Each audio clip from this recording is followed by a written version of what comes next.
and gentlemen, welcome back to 5 Minutes of Math. This is Mr. Lunsford, and I am glad you joined me this evening. Tonight's homework is for the evening of March 16th, 2018, and we're looking at more problems with surface area. Let's get started. So tonight's problem concerns candles and wrapping paper. And this problem is an extension of an earlier problem that also had to do with candles. And that's where I'm getting these dimensions. So if you're reading this problem and you're wondering where in the world are we getting all these numbers, this is what we're talking about.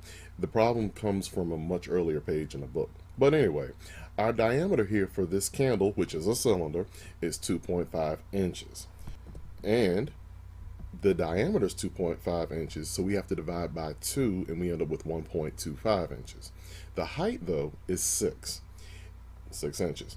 And we have pi here is 3.1415, and as I've been saying, our units are inches. So all we're doing is plugging in our values into the formula for our surface area of a cylinder.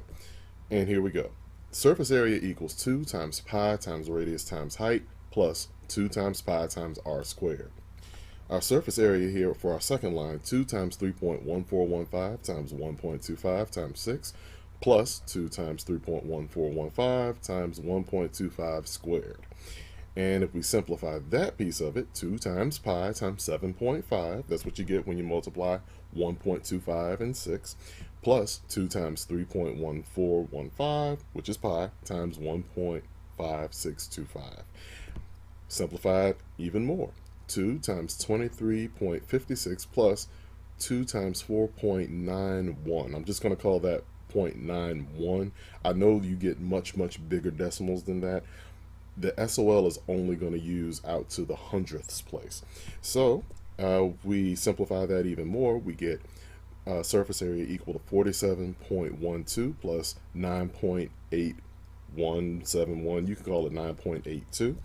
And our final answer here is our surface area is 56.94 inches squared. Now that's the first part of this problem. That's part A.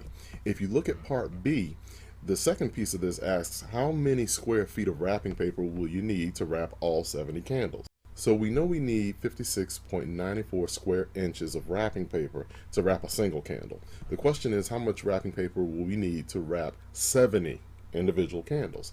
So all we're going to do is multiply what we have to wrap one candle by 70. 56.94 times 70 is 3,985.8 inches squared.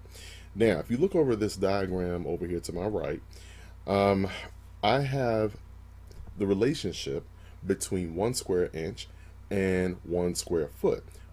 So 144 square inches equals 1 square foot. So again, you see that tiny little green dot? That's the representation for 1 square inch. This entire block is 1 square foot. So again, that's our inch, this is our foot.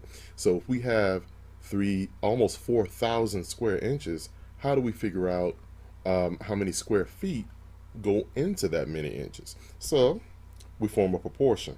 And you all will need to do this if you ever decide to live on your own and you want to put a carpet in your room, or you want to pay somebody to put tile in your bathroom.